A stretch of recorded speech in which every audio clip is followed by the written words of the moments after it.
del Evangelio de Juan para continuar con nuestro estudio en el discurso del aposento alto. Hoy en la mañana solo quiero concentrarme en los primeros 8 versículos del capítulo 15, pero vamos a leer hasta el versículo 17 para poder tomar la idea completa. Yo soy la vid verdadera y mi Padre es el labrador. Todo pámpano que en mí no lleva fruto, lo quitará. Y todo aquel que lleva fruto, lo limpiará para que lleve más fruto. Ya vosotros estáis limpios por la palabra que os he hablado. Permaneced en mí y yo en vosotros, como el pámpano no puede llevar fruto por sí mismo si no permanece en la vid, así tampoco vosotros si no permanecéis en mí.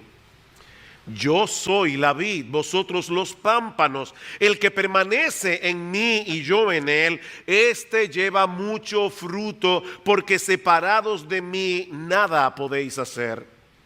El que en mí no permanece será echado fuera como pámpano y se secará, y los recogen y los echan en el fuego y arden. Si permanecéis en mí, mis palabras permanecen en vosotros, pedid todo lo que queréis y os será hecho. En esto es glorificado mi Padre, en que llevéis mucho fruto y seáis así mis discípulos. Como el Padre me ha amado, así también yo os he amado. Permaneced en mi amor. Si guardareis mis mandamientos, permaneceréis en mi amor, así como yo he guardado los mandamientos de mi Padre y permanezco en su amor. Estas cosas os he hablado para que mi gozo esté en vosotros y vuestro gozo sea cumplido. Este es mi mandamiento, que os améis unos a otros como yo os he amado.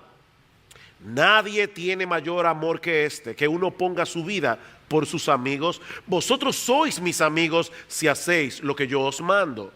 Ya no os llamaré siervos, porque el siervo no sabe lo que hace su señor, pero os he llamado amigos, porque todas las cosas que oí de mi Padre os la he dado a conocer. No me elegisteis vosotros a mí, sino que yo os elegí a vosotros y os he puesto para que vayáis y llevéis fruto y vuestro fruto permanezca, para que todo lo que pidiereis al Padre en mi nombre, Él os lo dé. Esto os mando, que os améis unos a otros. Si hay algo de lo que podemos estar absolutamente seguros, es que todos los creyentes que están hoy en este lugar desean dar frutos para la gloria de Dios. Y puedo sospechar que por ese mismo anhelo es posible que muchos se sientan frustrados en la mañana de hoy por los pocos frutos que ven en su vida. Mi hermano, si ese es tu caso, yo espero que el estudio de este pasaje te ayude a entender lo que significa realmente vivir una vida fructífera en el Señor y cuál es el proceso a través del cual los cristianos pueden llegar a producir la clase de frutos que se espera de ellos. Este es uno de esos pasajes del Nuevo Testamento sobre los cuales tenemos que venir una y otra vez, por las enseñanzas tan vitales que contiene acerca de la vida cristiana. Y es un pasaje que combina dos cosas que no siempre se combinan. Es muy sencillo y es muy profundo a la vez. Hace 2 semanas nosotros estuvimos estudiando el final del capítulo 14 de Juan. Y ese capítulo concluye con estas palabras en el versículo 31. Levantaos, vamos de aquí. De manera que es muy probable que el resto de este discurso haya sido pronunciado mientras Jesús caminaba con los discípulos por las calles de Jerusalén para cruzar el valle de Cedrón al este de la ciudad y dirigirse al huerto de Getsemaní en el monte de los Olivos. En ese momento los discípulos se sienten abrumados por todo lo que el Señor les ha dicho esa noche durante la cena. Ellos saben ya que Jesús ha sido traicionado. Ellos saben que en pocas horas tendrán que separarse de Él, pero Cristo les hace ver que esa separación en verdad era para el bien de ellos, era para su bien. Jesús iba a morir en una cruz por causa de nuestros pecados, pero al tercer día habría de resucitar de la tumba para regresar a la casa del Padre y preparar un lugar para cada uno de los suyos. Y mientras tanto, Él no tenía planes de dejarnos solos, sino que enviaría al Espíritu Santo, que estaría con nosotros para siempre, dando lugar a una relación de mayor intimidad con el Dios Trino. Juan capítulo 14, versículo 16: yo rogaré al Padre y os dará otro consolador para que esté con vosotros para siempre, el Espíritu de verdad, al cual el mundo no puede recibir porque no le ve ni le conoce, pero vosotros le conocéis porque mora con vosotros y estará en vosotros. Yo no os dejaré huérfanos. Versículo 23: respondió Jesús y le dijo: el que me ama, mi palabra guardará, y mi Padre le amará, y vendremos a él y haremos morada con él. Y es en ese contexto que ahora el Señor dice a sus discípulos: yo soy la vid y vosotros los pámpanos, o las ramas, como lo traducen otras versiones. Así como las ramas dan fruto por el hecho de estar vitalmente conectada con la vid, así también vosotros seréis fructíferos por el hecho de permanecer en mí. Esta es la séptima y última declaración de Jesús que aparece en el Evangelio de Juan, precedida por las palabras: yo soy. Cuando Moisés vio a Dios en la zarza ardiente y Dios se le revela. ¿Cómo se revela Dios a Moisés? Dile al pueblo de Israel que yo soy, te envió a vosotros. Y en el Evangelio de Juan aparecen 7 declaraciones donde Jesús, conectado con Éxodo capítulo 3, dice a sus discípulos: yo soy. Juan 6:35, yo soy el pan de vida. Juan 8:12, yo soy la luz del mundo. Juan 10:9, yo soy la puerta. Juan 10:11, yo soy el buen pastor. Juan 11:25, yo soy la resurrección y la vida. Juan 14:6, yo soy el camino y la verdad y la vida. Y ahora en Juan 15:1, yo soy la vid verdadera. Yo soy la vid verdadera. La vid era un árbol muy apreciado en el mundo mediterráneo y todavía lo es, tanto por las uvas como por el vino. Y en el Antiguo Testamento la vid es usada frecuentemente como un símbolo para referirse a la nación de Israel. Los que están siguiendo fielmente el plan de lectura de 2 años de la Biblia, providencialmente mañana estarán leyendo el Salmo 80. Y en el Salmo 80 el salmista compara a Israel con una vid que fue traída de Egipto y que fue plantada en la tierra de Canaán. Ahora, es interesante notar que siempre que se usa ese simbolismo en el Antiguo Testamento es para resaltar el hecho de que Israel como nación no dio el fruto que se esperaba de ella. Por ejemplo, en el capítulo 5 del libro de Isaías, el Señor compara a Israel con una viña plantada en una ladera fértil, muy bien cuidada y protegida por su dueño. La había cercado y despedregado y plantado de vides escogidas, había edificado en medio de ella una torre y hecho también en ella un lagar, y esperaba que diese uvas. Pero ¿qué pasó? Dio uvas silvestres, uvas salvajes, uvas que no tenían un buen sabor. Ahora pues, vecinos de Jerusalén y varones de Judá, juzgad ahora entre mí y mi viña. ¿Qué más se podía hacer a mi viña que yo no haya hecho en ella? ¿Cómo es que esperando yo que diese uvas, ha dado uvas silvestres? Esta viña fue plantada en buen terreno, con vides escogidas, y el labrador se había encargado de protegerla de todo aquello que pudiera hacerle daño. Pero mis hermanos, a pesar de todo eso, no dio buen fruto. Más adelante en Jeremías capítulo 2 versículo 21 encontramos una amonestación similar de parte de Dios a Israel. Te planté de vid escogida, simiente verdadera toda ella. ¿Cómo pues te me has vuelto sarmiento de vid extraña? Israel se corrompió como nación y no produjo buenos frutos, no produjo frutos de calidad, pero ahora llega Jesús. Y unas pocas horas antes de morir en la cruz, dice de sí mismo: yo soy la vid verdadera. Israel como nación no era más que una sombra que apuntaba hacia Jesús, la verdadera vid, de manera que todos los frutos que Israel no pudo producir por ser un pueblo infiel, ahora Jesús promete producirlo por medio de sus discípulos. Juan capítulo 15, versículo 5. Yo soy la vid, vosotros los pámpanos o las ramas. El que permanece en mí y yo en él, este lleva mucho fruto, porque separados de mí nada podéis hacer. Versículo 16. No me elegisteis vosotros a mí, sino que yo os elegí a vosotros y os he puesto para que vayáis y llevéis fruto, y vuestro fruto permanezca. Mis hermanos, ¿para qué nos escogió el Señor?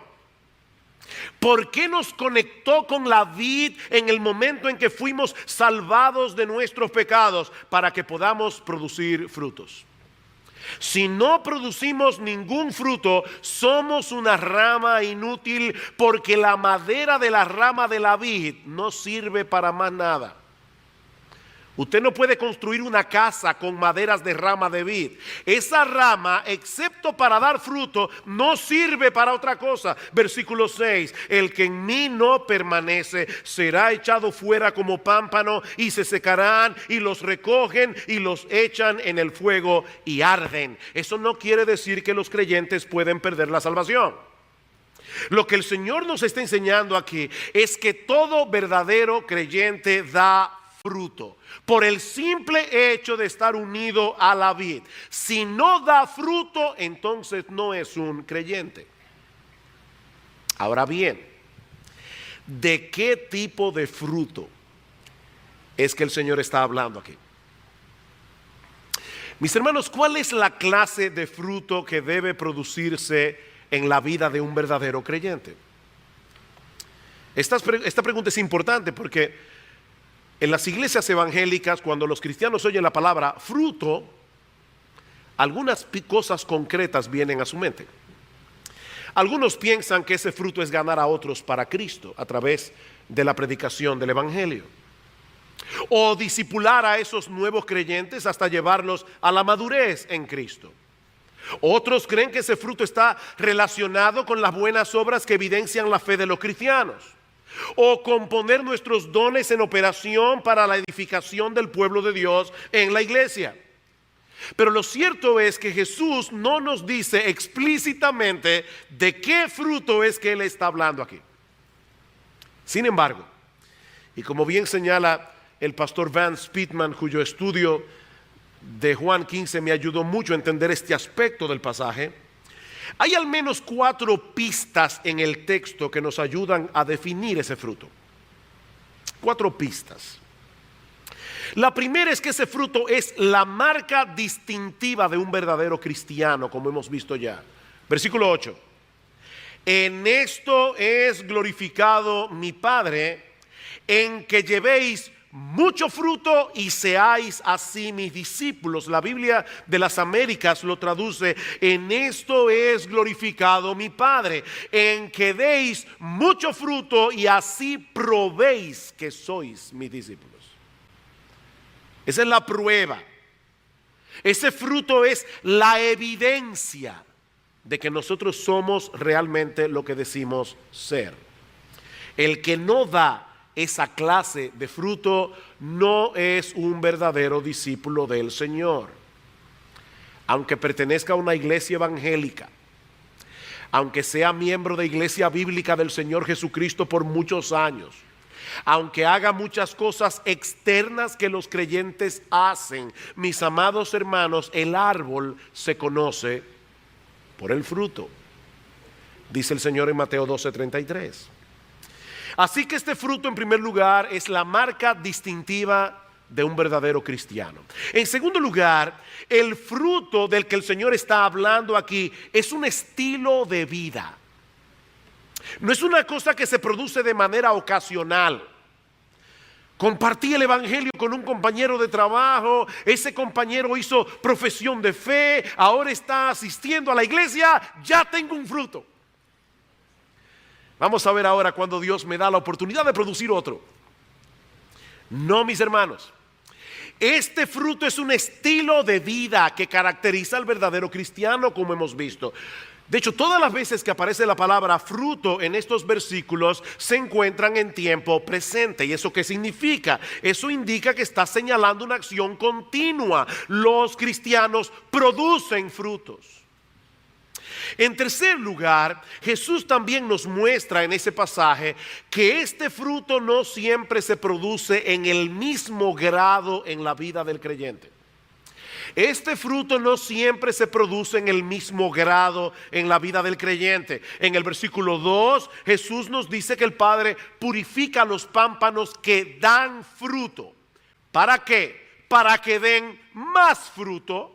Y luego en los versículos 5 y el versículo 8, el Señor nos muestra que el ideal para todo creyente no es que produzcan frutos, no es que produzcan más frutos, es que produzcan mucho fruto. Así que, hermanos, hay varios grados de fructificación en la vida del creyente. Esa es una de las lecciones que aprendemos de la parábola del sembrador. Dice en Marcos capítulo 4, versículo 8, que cuando la semilla cae en buena tierra, refiriéndose a la palabra de Dios que es sembrada en el corazón del hombre, ¿qué sucede? Da fruto y produce a 30, a 60 y al 100 por uno. Todos los creyentes producen fruto, pero no en el mismo grado. De hecho, es posible que un mismo creyente sea más fructífero en una etapa de su vida que en otra. El mismo creyente. En cuarto lugar, Jesús nos enseña en este pasaje que el fruto en el creyente es aquello que glorifica al Padre. Versículo 8 otra vez. En esto es glorificado mi Padre, en que llevéis mucho fruto y seáis así mis discípulos.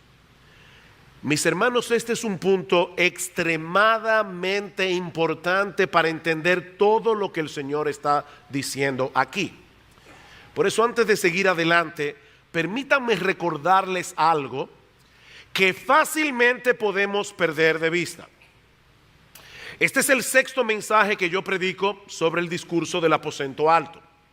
Eso quiere decir que llevamos al menos 6 semanas, mes y medio estudiando este pasaje. 7 si sumamos el domingo pasado cuando estaba en Carolina del Norte. Pero cuando los discípulos escucharon este discurso originalmente, ellos lo escucharon todo de una sola vez, en unas pocas horas. De manera que hacía muy poco tiempo que ellos habían escuchado a Jesús decir las palabras que se encuentran en el capítulo 14, versículo 12 al 14, que nosotros estudiamos hace varios domingos atrás. Pero ellos lo habían escuchado hacía unos pocos minutos.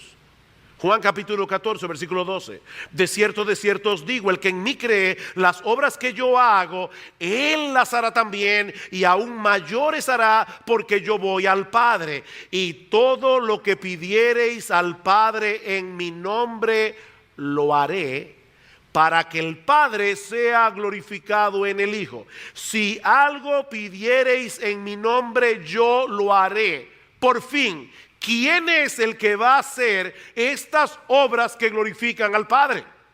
Porque en el versículo 12 Jesús dice, el que en mí cree, las obras que yo hago, él las hará también y aún mayores. Pero luego en los versículos 13 y 14 dice, todo lo que ustedes le pidan al Padre en mi nombre, ¿quién lo hará? Yo lo haré, para que el Padre sea glorificado en el Hijo. Mis hermanos, Jesús no está diciendo aquí que lo que nosotros le pidiéramos al Padre en oración, Él nos va a dar las fuerzas para hacerlo, para que entonces el Padre fuera glorificado a través de nuestras obras. No. Lo que el Señor promete en este texto es que todo lo que pidiéramos al Padre en su nombre, Él mismo lo haría a través de nosotros, de tal manera que el Padre sea glorificado en el Hijo, no en nosotros. Versículo 13, todo lo que pidiereis al Padre en mi nombre, yo lo haré para que el Padre sea glorificado en el Hijo. Si algo pidiereis en mi nombre, yo lo haré para la gloria del Padre. Mis hermanos, la única razón por la que nuestras vidas redimidas, la de los creyentes, pueden traer gloria al Padre, es el hecho de que Jesús mora en nosotros y obra a través de nosotros. Es Jesús el que glorifica al Padre, porque Él es la gloria del Padre. Juan capítulo 1, versículo 1, en el principio era el verbo, y el verbo era con Dios, y el verbo era Dios. Versículo 14, y este verbo fue hecho carne, y vimos su gloria, gloria como del unigénito del Padre, lleno de gracia y de verdad. Y en el capítulo 1 de Hebreos, versículo 3, dice que Jesús es el resplandor de la gloria del Padre.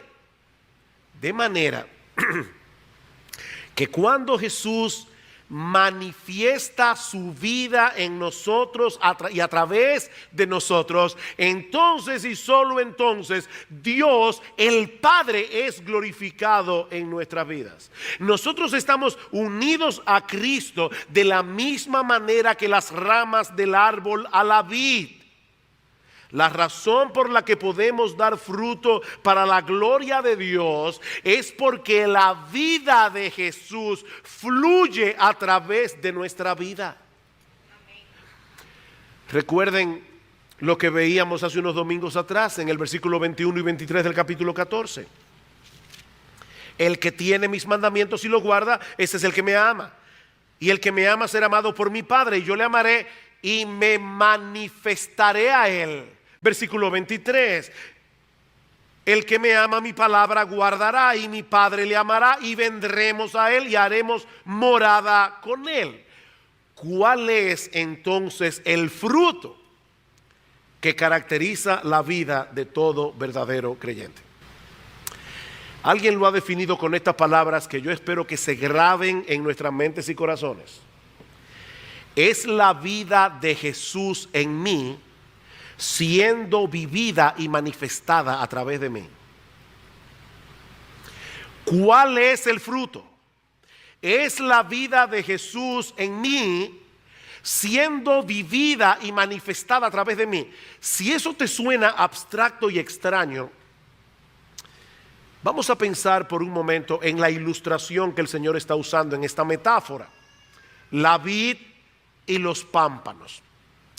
Una pregunta sencilla de agricultura: ¿cómo se producen las uvas en las ramas de la vid?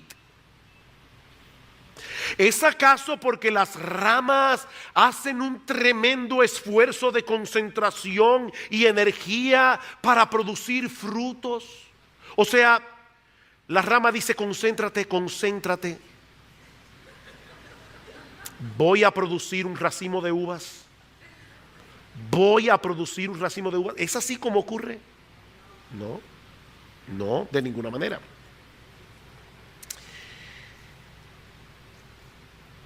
El hecho de que las ramas están conectadas con la vid hace que la savia de la vid que fluye por el tronco llegue a las ramas y las ramas fructifiquen para que produzcan ¿qué? Uvas, porque es un árbol de vid. O sea, mis hermanos, las ramas no pueden producir por sí solas ni un solo fruto, por más que lo intenten. No pueden producir frutos. No importa cuánto se concentren, cuánto se esfuercen, no pueden producir frutos. Lo mismo podemos decir de cualquier otro árbol frutal. Las ramas de las matas de mango producen mangos. ¿Por qué? Porque es la naturaleza del árbol. Mis hermanos, si Jesús es la vid y nosotros somos las ramas conectadas a la vid, eso quiere decir que nuestras vidas, al estar inseparablemente conectadas con Jesús, van a producir ¿qué? A Jesús, la vida de Jesús, el carácter de Jesús. Con Cristo estoy juntamente crucificado. Ya no vivo yo, mas vive Cristo en mí. Y lo que ahora vivo en la carne, lo vivo en la fe del Hijo de Dios, el cual me amó y se entregó a sí mismo por mí. Es la vida de Jesús reproduciéndose en mí, porque Él es la vid, yo soy simplemente la rama.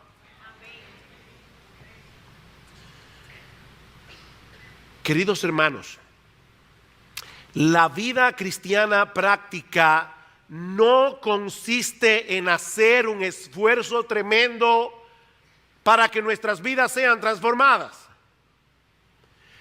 Nosotros tenemos una responsabilidad en esa transformación, lo veremos en un momento, pero ningún ser humano tiene el potencial de transformarse a sí mismo. Esa transformación se produce en el creyente por causa de la vida de Jesús actuando en nosotros. Él es quien nos transforma de adentro hacia afuera para que seamos cada vez más parecidos a Él. Ese es el fruto. Romanos capítulo 8, versículo 28. Y sabemos que a los que aman a Dios todas las cosas les ayudan a bien. Esto es, a los que conforme a su propósito son llamados. ¿Y cuál era ese propósito de Dios al llamarnos a salvación? Porque a los que antes conoció también los predestinó para que fuesen hechos conformes a la imagen de su Hijo. Ese es el propósito. Mirando todos nosotros a cara descubierta la gloria del Señor, según a los Corintios 3:18, somos transformados de gloria en la misma imagen, como por el Espíritu del Señor. Queridos hermanos, ¿cuál es el gran propósito de nuestra salvación? ¿Para qué Dios me salvó? ¿Para que yo pueda llegar a tener un mejor yo? No. Dios me salvó para que gradualmente yo sea menos como yo y más como Él. Dios me salvó para que gradualmente yo sea cada vez menos como yo y más como Él. Ese es el fruto del Espíritu. Gálatas capítulo 5, versículo 22. El fruto del Espíritu es amor, gozo, paz, paciencia, benignidad, bondad, fe, mansedumbre, templanza o dominio propio. Noten que Pablo no dice allí, estos son los frutos del Espíritu. Bueno, yo con el amor voy bastante bien, con la paciencia es que tengo problemas. No, es un solo fruto, mis amados hermanos, un solo fruto que reproduce el carácter de Jesús, porque ese fruto no es otra cosa que la vida de Jesús manifestándose en nuestras vidas. Ahora bien, ¿cuál es entonces nuestra responsabilidad como creyentes para producir ese fruto? ¿Cuál es nuestra responsabilidad como creyentes en la producción de ese fruto? Mi amado hermano, mi amada hermana, ¿tú deseas producir en tu vida una cosecha cada vez más abundante de este fruto? Escucha con cuidado lo que voy a decir a continuación. La palabra fruto aparece 6 veces en los primeros 8 versículos del capítulo 15, 2 veces más en el versículo 16, 8 veces en total. Lo interesante es que en ninguna de esas ocasiones aparece en modo imperativo. Lo que eso quiere decir, mis amados hermanos, es que no hay un solo mandamiento en todo este pasaje dirigido al creyente para que produzca frutos. ¿Oíste bien? No hay un solo mandamiento en todo este pasaje dirigido al creyente para que produzca frutos. Ni uno solo. Algunos piensan que cuando el Señor iba caminando por la calle de Jerusalén esa noche y iba a atravesar el valle de Cedrón, se encontró con un viñedo, y es posible. Y Jesús no llamó a los discípulos esa noche para decirle, hey, vengan acá, déjenme decirles algo. Miren esa vid, yo estoy a punto de separarme de ustedes, así que recuerden esto. Ustedes tienen que hacer todo el esfuerzo que esté a vuestro alcance para producir fruto. No. Hay un solo mandamiento en toda esta sección. Uno solo. ¿Saben cuál es? Permanezcan en mí. Permanezcan en mí. Juan capítulo 15 versículo 4, permaneced en mí, yo en vosotros. Como el pámpano no puede llevar fruto por sí mismo si no permanece en la vid, así tampoco vosotros si no permanecéis en mí. Yo soy la vid, vosotros los pámpanos. El que permanece en mí y yo en él, este lleva mucho fruto, porque separados de mí nada podéis hacer. Versículo 7, si permanecéis en mí y mis palabras permanecen en vosotros, pedid todo lo que queréis y os será hecho. En esto es glorificado mi Padre, en que llevéis mucho fruto permaneciendo en él y seáis así mis discípulos. ¿Sabes algo, mi amado hermano? El foco de la vida cristiana no es producir frutos. El foco de la vida cristiana es permanecer en Jesús. Porque si permaneces en Jesús vas a producir frutos. Es por eso que John Piper define la oración, y vamos a hablar más de la oración la semana que viene, pero John Piper define la oración como la traducción de una sola frase en 1000 palabras distintas. Separados de mí nada podéis hacer. Eso es orar. Es traducir de muchísimas formas diferentes esa oración. Separados de mí, nada podéis hacer. Y sigue diciendo Piper, oh, cuánto necesitamos darnos cuenta del tiempo que ocupamos haciendo mucha nada. Aparte de la oración, todo aquello en lo que nos apresuramos, todo nuestro hablar, todo nuestro estudio, a final de cuentas, dice Piper, viene a ser nada. Separados de mí, nada podéis hacer. Y uno ve a los creyentes enredados tratando de hacer 1000 cosas que no les permiten tener comunión con Jesús.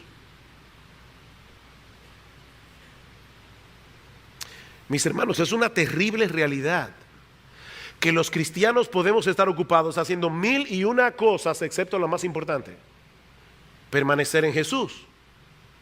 Si queremos producir un fruto abundante en nuestras vidas cristianas, debemos permanecer en Jesús. Pastor, ¿y cuántas veces más usted piensa decirnos lo mismo? Todas las que sean necesarias para que entendamos que separados de Jesús nada podemos hacer. Nada podemos hacer. ¿Y qué significa en la práctica permanecer en Jesús? La semana que viene vamos a hablar más extensamente acerca de este tema. Yo tuve que hacer un esfuerzo hoy en la mañana, concentrarme en algunos aspectos del texto. Pero no quisiera dejar este asunto en el aire hasta el próximo mensaje. ¿Qué significa permanecer en Jesús? Nosotros estamos unidos a Jesús ya, y eso nadie lo puede separar. Romanos capítulo 8, ni la muerte, ni la vida, ni ángeles, ni principados, ni potestades, nada nos puede separar del amor de Dios que es en Cristo Jesús. Ahora, yo estoy casado con mi esposa, yo estoy unido a ella por el pacto matrimonial, pero eso no quiere decir que solo por el pacto matrimonial mi comunión práctica con ella siempre es igual.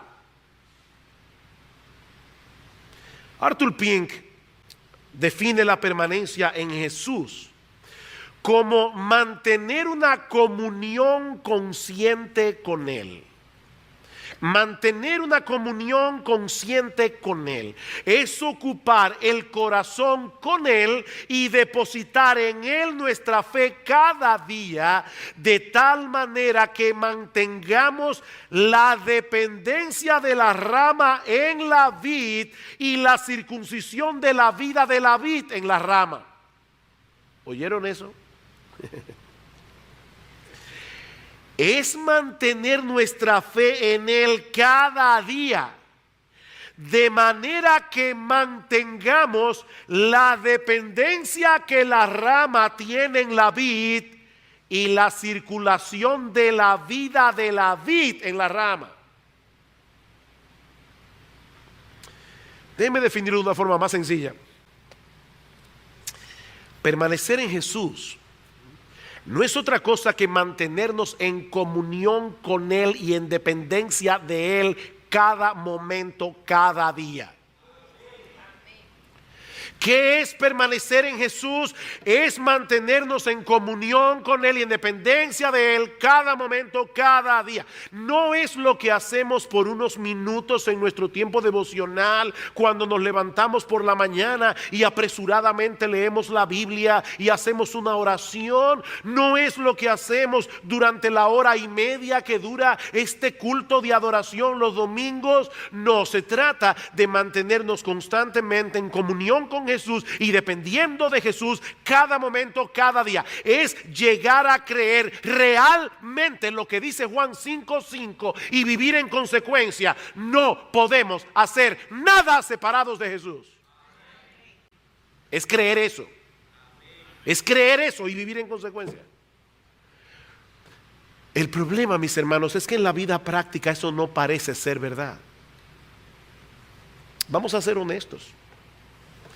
Mucha gente se gana un salario cada mes confiando únicamente en sus propias capacidades, incluyendo muchos cristianos.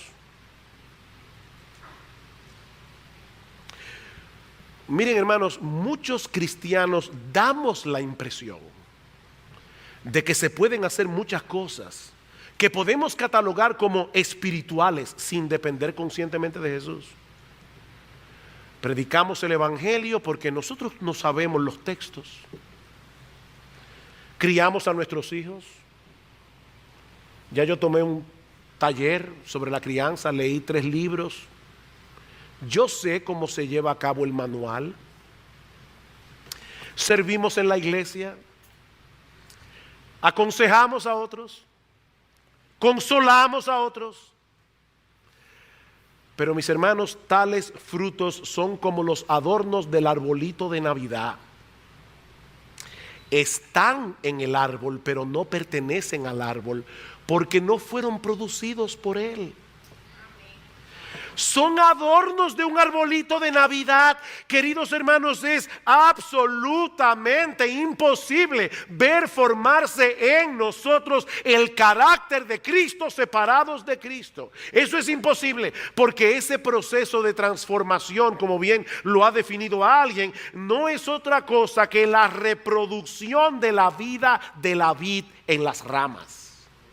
Es la reproducción de la vida de la vid en las ramas.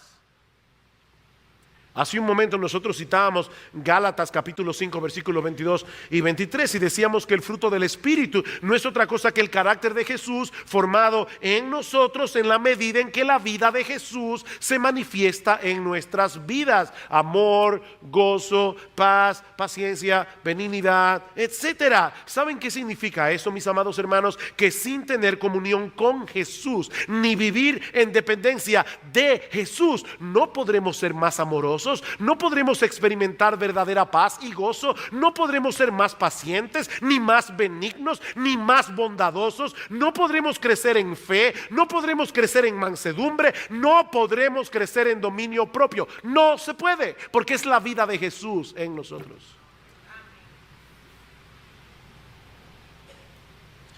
Podemos hacer muchas cosas externas sin depender de Jesús. Podemos venir a la iglesia sin depender de Jesús. Podemos cantar sin depender de Jesús. Podemos sentarnos a escuchar un sermón sin depender de Jesús. Pero el fruto de Juan 15, a través del cual el Padre es glorificado, no se puede producir sin Jesús. Leí recientemente una ilustración que puede ayudarnos a entender este asunto. Recordando, hermanos, que las ilustraciones no siempre encajan en todos sus detalles con la cosa ilustrada. Los que me conocen saben que yo soy un músico frustrado. Me hubiera gustado mucho poder tocar un instrumento como el piano o el violín, Ahora imagínense que un día yo entro a este salón y me pongo a inventar ahí en el piano, a maltratar el piano. Y de repente entra por la puerta el gran pianista Daniel Barenboim, uno de los más grandes pianistas de esta generación, que ha venido a República Dominicana a participar de un concierto en el Teatro Nacional. Él me ve allí tratando de hacer lo imposible y apenado se me acerca y me dice: déjame revelarte un secreto que mucha gente desconoce. Yo tengo el poder de transferir mi habilidad como pianista a otra persona, siempre y cuando se mantenga mirándome intensamente sin apartar sus ojos de mí en ningún instante. ¿Quieres hacer la prueba en el Teatro Nacional? Y yo, que imagínense, yo he anhelado eso toda mi vida. Esa es mi fantasía. Llega el día del concierto, todo el mundo está esperando a Daniel Barenboim y entonces ocurre lo inesperado. Yo me subo en el escenario, me siento en el piano, comienzo a tocar magistralmente con mis ojos puestos en Daniel Barenboim, que está sentado en primera fila. Todo el mundo está extasiado escuchándome tocar. Los que me conocen no pueden salir de mi asombro. Y está Alberto Rincón, Armandito, Alejandro, todo el equipo de música con los ojos abiertos. El problema es que yo comienzo a sentirme demasiado bien por toda la admiración que yo percibo en el ambiente. Dejo de mirar a Daniel Barenboim para poder ver mejor la reacción del público y toda mi habilidad musical desaparece. Porque esa capacidad no era mía. Dependía enteramente de mi conexión visual con Daniel Barenboim. Queridos hermanos, nosotros somos meras ramas que no podemos producir frutos por nosotros mismos. La única forma en que nosotros podemos dar frutos es, como decía un pastor, permaneciendo en Jesús. Permaneciendo en Jesús, no hay otra manera. Conectados con la vid. Si tratamos de hacer algo en nuestras propias fuerzas, vamos a fracasar, porque separados de Jesús nada podemos hacer. Nada podemos hacer. De hecho, ahí se ve lo insensato y estúpido que es el orgullo humano.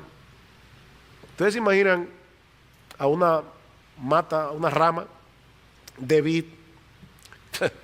¿Cuántas uvas fue que dio el racimo tuyo? Mira para acá. Mira qué uvas. Tú estás loco. Es la savia de la vid produciendo frutos en ti. De hecho, yo creo que en gran medida la labor del Padre, que no hemos mencionado todavía, porque dice: yo soy la vid verdadera, mi Padre es el labrador. Yo creo que la labor del Padre consiste en producir en nosotros, en gran medida, esa dependencia consciente de Jesús. Dice en el versículo 2 que el Padre se encarga de quitar todo pámpano estéril, y ya vimos que no se refiere a creyentes que pierden la salvación. Está hablando aquí de individuos como Judas, que por un tiempo parecen ser lo que no son, pero el Padre también se encarga de podar y purificar los pámpanos que dan fruto. ¿Para qué? Para que puedan producir más fruto. Ya en el momento de la conversión, todo creyente es santificado, nuestros pecados son perdonados, nosotros somos libertados del poder y del dominio del pecado. Por eso dice en el versículo 3: ya vosotros estáis limpios por la palabra que os he hablado. Y esa es una buena pista para darnos cuenta de que el pámpano que no da fruto es como Judas. Vean el capítulo 13, versículo 10. Cuando Pedro dice, bueno Señor, lávame entero, dice, no, no, no, el que está lavado no necesita sino lavarse los pies, pues está todo limpio. Y vosotros limpios estáis, aunque no todos, dice, porque Judas estaba allí. Pero ya Judas había salido. Y ahora el Señor le dice, ustedes están limpios por la palabra que yo os he hablado, pero necesitamos seguir creciendo en santidad, necesitamos seguir cultivando el carácter de Jesús, necesitamos seguir dependiendo de Él. De ahí la necesidad de la poda. En todas nuestras casas paternas, nosotros siempre tuvimos árboles de vid en nuestro patio. Toda la vida. Yo crecí viendo matas de vid. Toda mi vida. Y yo recuerdo perfectamente cómo mi papá se encargaba de podar la mata en cierta época del año. Y en ese momento parecía que la mata estaba acabada. Pero ese proceso era necesario para alargar la vida de la vid y para asegurar la cosecha de un año al otro. Sin poda, mis amados hermanos, no hay fruto. Y lo mismo ocurre en la vida del creyente. Dios el Padre tiene que quitar de nosotros todo lo que no se parece a Jesús. Y al mismo tiempo llevarnos a ver lo débiles que somos para que dependamos enteramente de Él. Escuchen lo que dice Pablo en 2 Corintios capítulo 1. Pablo dice, hermanos, no queremos que ignoréis acerca de nuestra tribulación que nos sobrevino en Asia, pues fuimos abrumados sobremanera más allá de nuestras fuerzas, de tal modo que aún perdimos la esperanza de conservar la vida, pero tuvimos en nosotros mismos sentencia de muerte. ¿Saben para qué? Para que no confiásemos en nosotros mismos, sino en Dios, que resucita a los muertos. Esa tribulación que Dios orquestó para Pablo y para su equipo misionero tenía el propósito de destruir en ellos cualquier indicio de autoconfianza. Y lo mismo vemos más adelante en el capítulo 12 de esa misma carta, cuando Pablo habla del aguijón en su carne. Y para que la grandeza de las revelaciones no me exaltase desmedidamente, me fue dado un aguijón en mi carne, un mensajero de Satanás que me abofeté para que no me enaltezca sobremanera. Respecto a lo cual 3 veces he rogado al Señor que lo quite de mí. Y me ha dicho, no, Pablo, bástate mi gracia, porque mi poder se perfecciona en la debilidad. Por tanto, de buena gana me gloriaré más bien en mis debilidades. ¿Saben para qué? Para que repose sobre mí el poder de Cristo, para que la vida de la vid dé fruto por mis ramas. Por lo cual, por amor a Cristo me gozo en las debilidades, en afrentas, en necesidades, en persecuciones, en angustias, porque cuando soy débil entonces soy fuerte. Mis hermanos, ¿qué hemos visto hasta aquí? Básicamente 4 cosas. Jesús es la vid verdadera a la que todo creyente está vitalmente unido de modo que pueda producir fruto. 2, ese fruto no es otra cosa que la vida de Jesús en mí siendo vivida y manifestada a través de mí. 3, que para producir ese fruto en abundancia debemos permanecer en Jesús. Y 4, que el Padre a las ramas que dan fruto las poda para que lleven más frutos. Mi hermano amado, ¿qué tan consciente estás tú de tu completa inutilidad separado de Jesús? ¿Qué tanto procuras intencionalmente mantenerte en comunión con Él, en dependencia de su palabra y a través de la oración? Mis hermanos, no podemos permanecer en Jesús si no permanecemos en su palabra, y no podemos tener comunión con Él y depender de Él sin la oración. Como veremos la semana que viene, no hay atajos aquí. No hay fórmula. Dame una fórmula. No hay fórmula. Es que te mantengas aferrado a Jesús intencional y conscientemente. ¿Ustedes creen que es lo mismo luchar contra una tentación diciendo yo no debo hacer esto porque es pecaminoso, Dios lo prohíbe? O diciéndole a tu alma con la conciencia de que tú estás delante de Jesús, yo no quiero ofender a mi Señor y que mi comunión con Él sufra en alguna medida por este placer momentáneo. Señor Jesús, ayúdame a agradarte. ¿Ustedes creen que es lo mismo? El que permanece en mí, yo en él, este lleva mucho fruto, porque separados de mí nada podéis hacer.